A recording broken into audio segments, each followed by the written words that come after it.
Welcome to the Darnell and Cody show. Today we're going to be continuing our candidate series and be comparing Kamala Harris with Andrew Yang. To begin with, I think she's a very generic candidate as far as the Democratic candidates are concerned. Her unique aspect is that she's a prosecutor, but that's was somewhat marred and controversial because she has some positive wins, but also a bit of negative wins or negative causes that she's fought for. That was highlighted by Tulsi Gabbard. Basically, she was indulging in or taking pride in arresting and putting into prison nonviolent drug offenders, while she herself has admitted to doing drugs in the past, in this case, marijuana. But what are your thoughts on her in general, Cody? Well, I agree that her past and being a prosecutor is worth looking into. She's definitely gone after people who, at least in my opinion, and many other candidates on the stage that she was debating with previously this week, they all agree that, or not all, I'm sorry, but many of them agree that these people should not be prosecuted either. So it's pretty interesting to look into for sure. And another thing, as you said, is she's just not really got any special ideas or a nice futuristic or modern version of an American future that she's proposing. Um, a lot of the stuff she's saying is just the standard heard before policies that every single candidate, at least on the Democratic stage, is in favor of.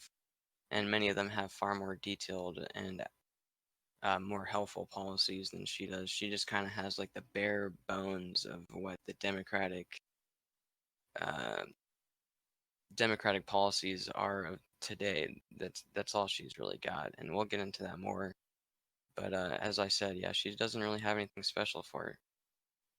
Right, it's really hard to pinpoint what she has going for her. How is she different from Biden, for example? Or how is she better than Elizabeth Warren or Bernie Sanders? What sets her apart? And I really don't see anything there besides the fact that she's a prosecutor and that she's a black woman. Other than that, I really don't see something that sets her apart, something revolutionary that she's doing. And that's the big thing, I think, right now in this debates and this the situation we're in general is that we do need revolutionary ideas. We do need answers for the opioid crisis. We do need answers for automation. We do need answers for the suicide rates and all these things that aren't being talked about in general. And I think that's why Yang is such a perfect candidate for this generation, this time. He's the only one that's addressing problems across the board, over 100 policies. He's really seems like a person that has given it some thought. It's evident that he's given it some thought. You know, if you just listen to him speak, he's never misinformed. He's never, or at least I don't want to, because I haven't checked the data 100%, so I don't want to just blanket say that he's correct on everything. But I do believe when he says that he's got the data. And recently there was a fact check of the recent debate, and he was one of the only ones I believe that passed the fact check. All of his facts were true. They were backed by the data, and you can't say the same for the other candidates. And I really think like his age is also partly a factor of this. The other candidates, at least on the older side, that are leading the polls, are kind of stuck in the past. So even though Sanders is offering new solutions that haven't been tried yet, he's been advocating the same policies for a long time, and those same policies might not be optimal anymore. They might have been 20 years ago when he was first, preaching them and trying to get them to be voted in. But now we need the 21st century. We need the newest solutions for these problems, and I think that's what Ying's offering. Yeah, and the big thing, like you said, and like I was saying, is Kamala Harris just doesn't even have that kind of vision. At least a lot of these other candidates, they've got something where they're willing, they're going to guarantee a jobs program, or they're going to do things that are really going to have a big impact, and at least a lot of them are. Biden really kind of not so much. And Kamala Harris just has like a lot of the policies that Biden does, and I would say a lot of them are way less detailed than Biden. So yeah, let's go ahead and get into the policies here themselves that I really want to focus on. The first one is teaching, which of course Kamala Harris tries to big proponent of being a mother and all that, and saying that she cares about her kids' education.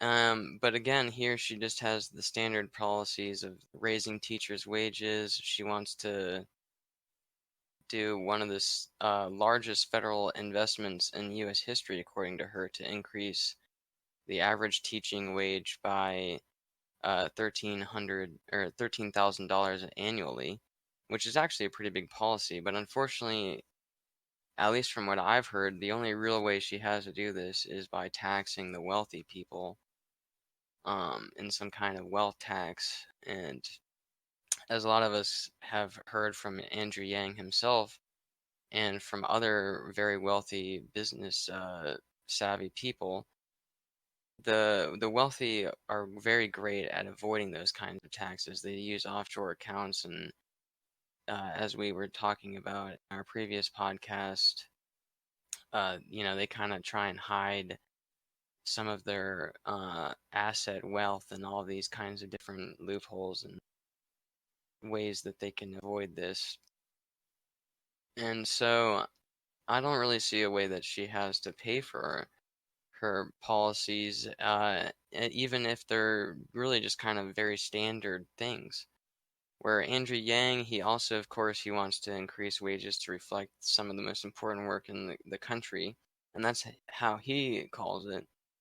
Much more, uh, it reflects the importance of this work if you literally state that this work is some of the most important work in the country. So he wants to hire the wage, but he also wants to raise hiring standards and quality expectations to make sure that we continue excelling in our education and having some of the smartest people on the planet in our nation. He also sees this issue much more broadly, of course, and from a bird's eye view once again. And so he wants to remove a lot of the teaching model of schooling for testing, basically, where we just, as we've talked about previously, a lot of schools just kind of are teaching for the SATs and those standardized tests. And he wants to give classrooms all kinds of freedom to allow the teachers to develop methods for themselves and see what works and see what doesn't, and make schooling more fun overall, but also really to teach things that are life lessons and things that matter long terms instead of just grilling certain information and so that you can check A, B, C, or D on a test. So we've both said, this is just where Andrew has a vision, and Kamala really just kind of wants to, just check that box for the Democratic policy and being on board with it, I guess, is the best way I can put it. What are your thoughts on this, Darnell? Yeah, I agree. I think the key point that you were making is that she just wants to raise the wage of teachers, but Yang is looking at it from a broader perspective. It's not just the wages; it's all these other facets that incorporate into wages. For example, a lot. He says frequently that teachers are only responsible for up to maybe 30% of how well a student does. The rest are what the parents do at home and the environment of the family and the neighborhood and stuff like that. So he's loops back to UBI. He's saying invest in the American people, invest in the families, invest in the parents, and it's gonna be in turn reflected on the child. It's gonna raise mental health, reduce stress levels, and give enough money for childcare and tutoring services and all these other things that's gonna help the child. It goes beyond just raising the wages of teachers for sure. Another thing I want to talk about when we're talking about wage is that Kamala Harris is also, like many other Democratic candidates, in favor of the $15 minimum wage. And I think this is just a across the board bad idea because there are different um, costs of living across the country. So living in San Francisco is very different from living in rural Wyoming. So maybe in San Francisco you can justify a $15 minimum wage because just everything is so expensive there. But the people that suffer from something like a national federal $15 minimum wage are it's going to be small businesses. It's going to be small businesses that can't afford to hire workers at a $15 minimum wage. They're going to be like, well, now I have to cut hours. I have to work more myself.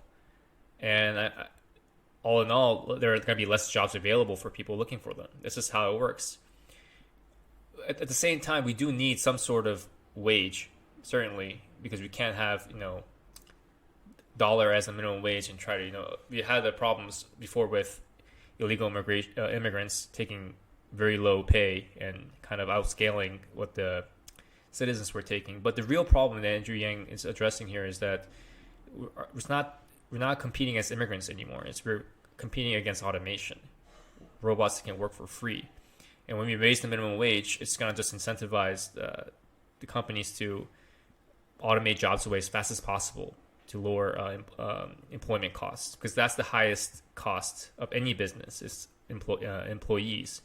So it's just gonna outscale, and it's gonna affect small businesses in the sense that small businesses also can't afford to buy these machines that are automating jobs away. So it just puts so much pressure and so much negative, even more disadvantage than they already are, as opposed to corporations that can afford to automate jobs away.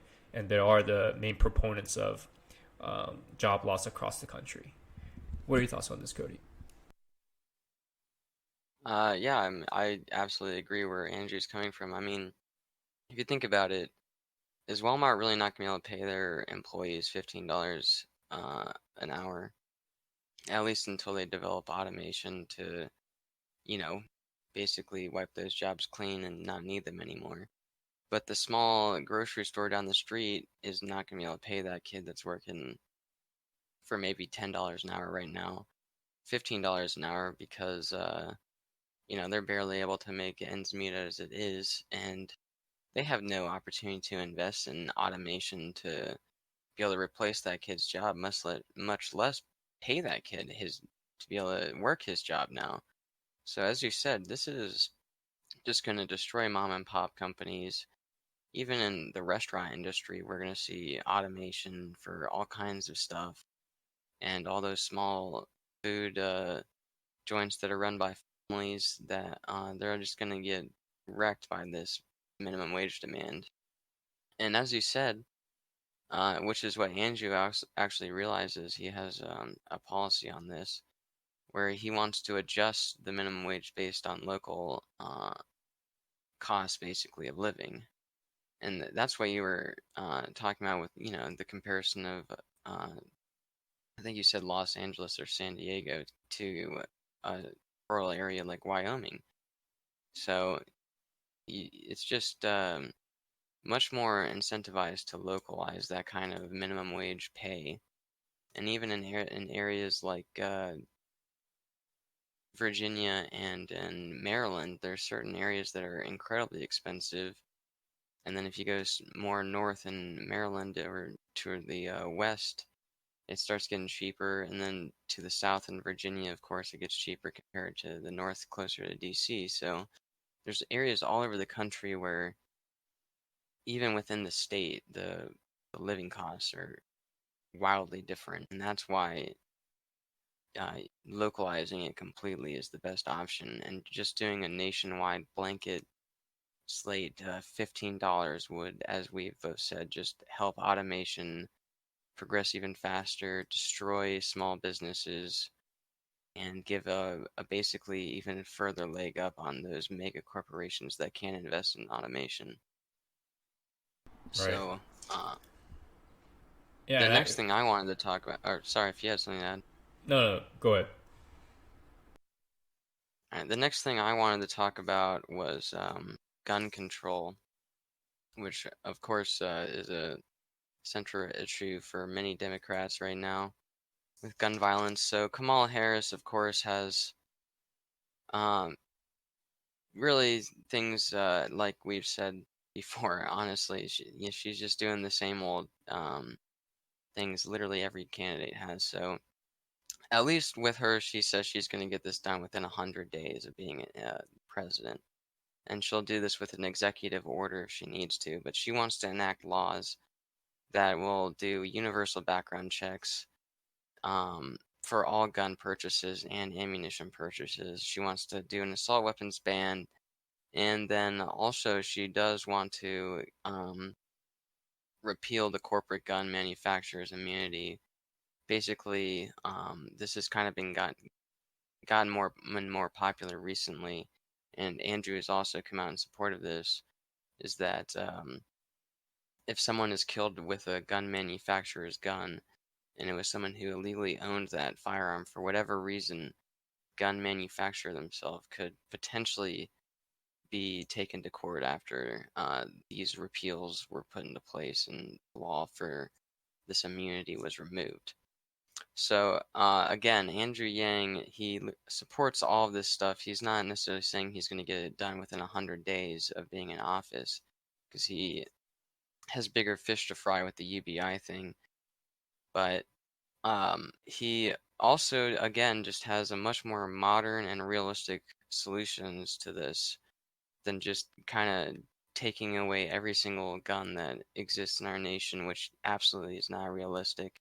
Even with an assault weapons ban, Andrew realizes that people already legally own these guns, and you can't just expect them to, sell their gun with the government buyback program that he proposes, and or just destroy their weapon like some people may or may not do. But it's not realistic to pretend that everyone's gonna do that. So he proposes legally allowing people to get their gun updated with hand scanners if they have owned them previously to the assault ban, and even guns that are legal past that point. The government will actually pay for you to put a hand scanner on your gun, and that would protect you from gun theft and accidents within the family if your child gets hold of your firearm. And this would be, this is basically the future on your gun, and it would prevent millions of people from being killed within a 5-year period of time. So again, this is where Andrew is just approaching things from all directions, trying to save as many lives as he can here. So what are your thoughts, Darnell? Yeah, the gun issue is a difficult one because on the one hand, you really have to ask yourself, do people really need assault guns, and are guns so really so important to living a healthy life and being in a healthy society? And there is, I can see arguments for both sides. But like you said, the fact of the matter is, given the historical context, the cultural context, guns are very prevalent, and it's a very important aspect of what we are as a nation. At least for half the nation, they feel very strongly about it. And in order to curve and have a solution for this, rather than limiting people's freedoms and people's rights, we should be more proactive in a way that we help proactive solutions, like you said, like upgrading our weapons so they only work for the appropriate people, the user, the owner.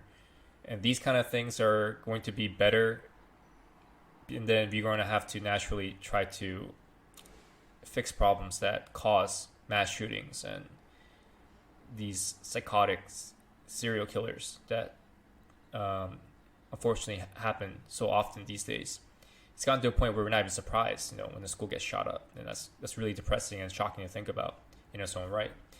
So I think Andrew Yang is kind of addressing this, though. When you look at what UBI is going to do for people, it's going to decrease people's stress, raise people's mental health, and all these other things that are because he, like he said before, like on his other interviews, he's really just targeting the margins, because that's all we can really do. There's no silver bullet that's gonna solve all our problems. I mean, it's just not gonna have. That's not the nature of humanity. It's not the nature of just life in general.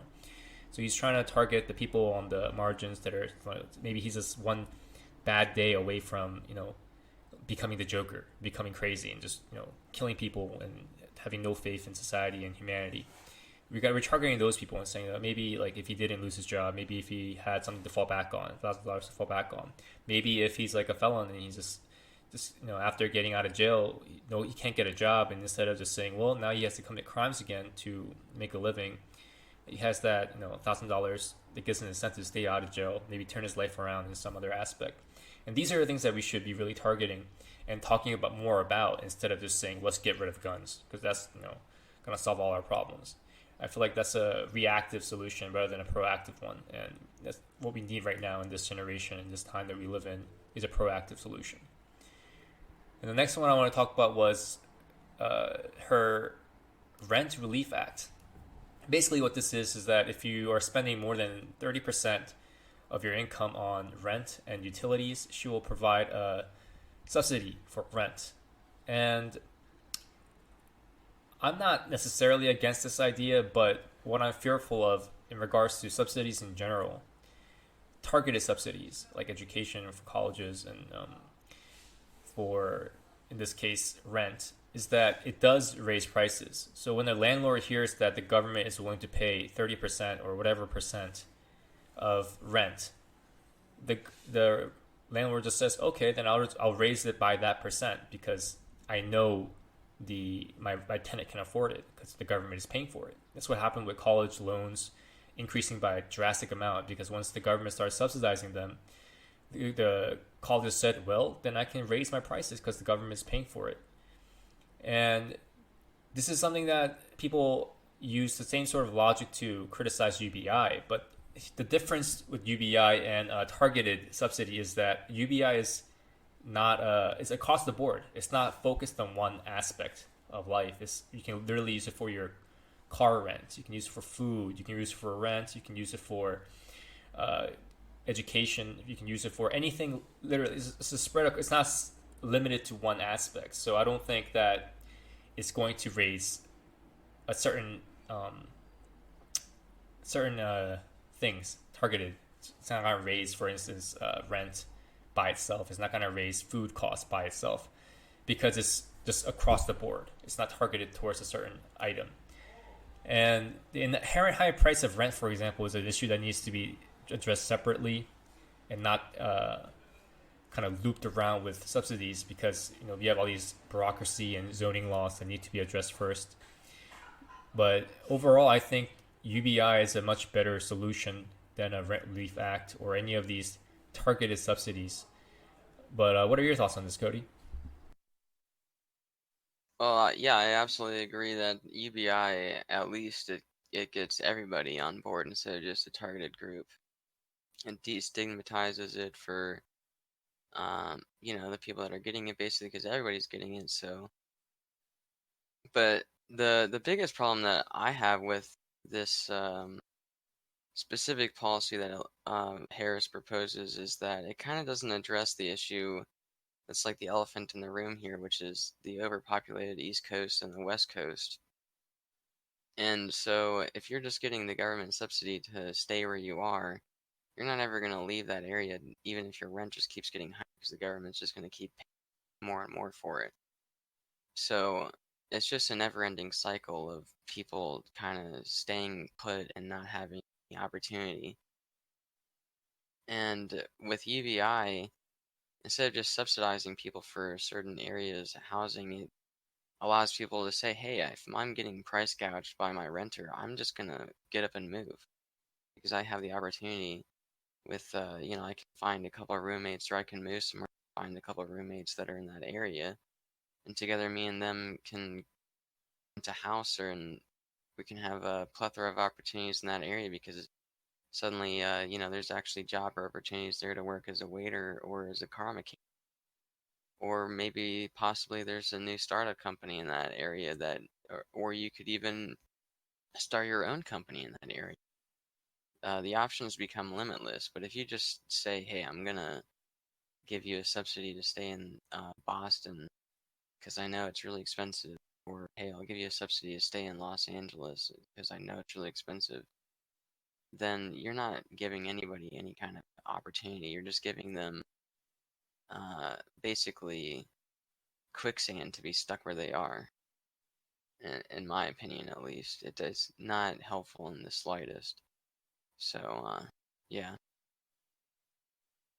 And the next thing I wanted to, or the last thing actually I wanted to talk about is gender equality.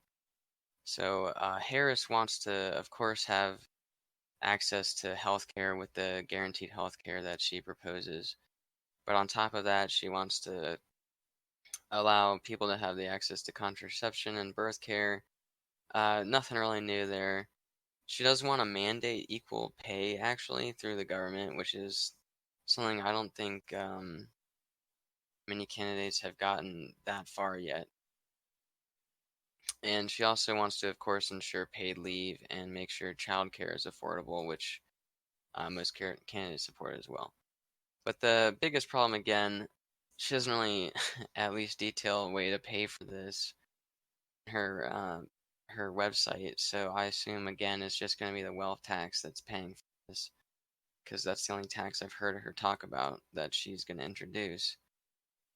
Um, and of course repealing like the Bush and Trump taxes and stuff. But even that, it doesn't pay for uh, at least the child care aspect, and healthcare arguably can be paid for just by the fact that people are going to be saving money from their private insurance by going into Medicare for all. So overall costs are going to be down for every single consumer there. The contraceptions, those are basically um, worth no money. It's incredibly cheap to give those to people. But childcare before and after school, and the early education for people, like the pre-K stuff, that stuff, it gets really expensive, and she doesn't really lay out any way to pay for this. So Andrew Yang, again, he's got incredibly similar policies. He wants to mandate paid family leave. He wants to do the healthcare for all who want it type of thing. Uh, and then he wants to have access for everybody who wants it for the contraceptions and birth control. He has a policy on how to pay for child care for all, early child care for all. Um, but again, he's got a lot more ideas like pre-marriage counseling for all, which would greatly help men who are struggling in the house with maybe a man who didn't learn very well from their father how to treat somebody. Counseling help sort out those issues, especially if it's early in the marriage. And the $1,000 a month, every single woman's getting that, every single man's getting that. That's equality as far as I can see, at least. That helps pay for school, daycare, tutors for your kids. It can be beauty salon fees if you want to go to have a spa day. That's whatever you want to spend your UV on, you can do it. Andrea has a policy for helping out giving assistance to single parents, most of whom are women. So he has a policy directly targeted to single parents. I didn't see anything like that from Harris. And again, Andrew Yang sees this from a broader scope, and he has policies directly relating to LGBTQ plus rights, such as guaranteeing their rights for protections of work under the Constitution and guaranteeing their access to public services. So Andrew, again, just has a much more modern view of what the gender equality even means. And he has much more detailed and laid out policies on how to get it all done. And he just has everything that she's got and more, basically. So, what are your thoughts there, Darnell? Yeah, I agree. I think the biggest difference is that, like you said, their scope is very different. And the only thing that we can pinpoint and say that Kamala is better or different in some aspect would be that, well, she has a sharp demeanor. She's aggressive. Like, this is the thing that, or the narrative that her fans and the mainstream media kind of pushed out when she first got on the scene. But that's not what, in my opinion, the country needs. That's not what the country needs. The country doesn't need someone that is sassy and aggressive and whatever you want to call it. We need solutions to problems. We need someone that's cool, collected, who has the ideas, who has the right intentions, and that's Andrew Yang. And funnily enough, he's only one of two people that beat Donald Trump by 10%. He can peel off 10% of Trump voters essentially, or more. So that's something that is way more convincing to me, way more necessary for me in a candidate. And I really don't see any comparison here. I think that Andrew Yang is by far a more superior candidate. I don't see anything that Kamala can really compete with her. I think if you're gonna vote for, or if you like Kamala's policies, then why? What's the difference between her and Biden? I think Biden has more experience. You might as well go with him. I mean, I guess he's a little bit older, but what's the real difference between Kamala and even Elizabeth Warren? Warren probably has more comprehensive policies, even if they're not the best, than someone like Harris, who's, like you said, just a particular website. She has a lot of policies, but very little substance behind them. And I get it; it's a website. You're not supposed to, have a thesis on each policy. But you look at a person like Andrew Yang, who's always really, as concise as he is, also very data driven, and he talks about the issue in depth as well in all of his interviews. I haven't seen that in the interviews I've seen with Harris or even Warren, to be honest, or Bernie and Biden. So I think right now what America needs is Andrew Yang. There's no comparison, and yeah, I think Kamala Harris isn't someone that can really lead the country forward. Well, I couldn't have said it better. Thank you guys all for joining us. Have a great night and catch us next time.